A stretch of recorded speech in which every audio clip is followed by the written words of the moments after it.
So the villagers of Lapangap today met you. So what was the discussion, if you can share, sir? No, like this, the people of Lapangap village and some of the NGOs met me about this Lapangap issues. So there is some things happening for the last few days. So about now it's a time to go for the farmer has it's a time to go to cultivate their land. So there is some disturb from the Karbi side. So about the issue they met me. So we had a very fruitful and good meeting with them. So but I showed them from the government we try to do our level best to protect our people. Peace should be maintained as usual.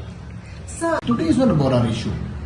They are coming and discussing about this, the livelihood which are a part of the village Lapangap, which has been normal for the last so many have been cultivated, particularly in the Karbi side. That this is not about our issues, is their state level subject. So today they came and request us, so it seems some of the Karbi people disturb them. So we are assured that we will provide them full force from tomorrow onwards. So make sure the cultivate should be nicely, nobody should disturb.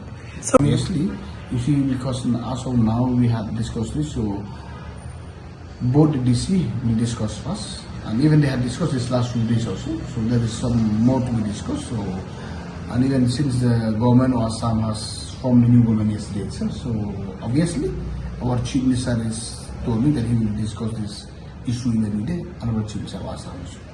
So we are yielding up all together because it's along the border. So we are waiting as soon as the government of Assam appoint the new chairman of the regional committee from the side. So we will take a call, we will meet the other counterpart in the other time. Yeah, they demand, but we are assuring we probably have provision. We will provide sufficient force so that their activity should not be disturbed. Some more they need, and we will provide more immediately. How many? As per needed.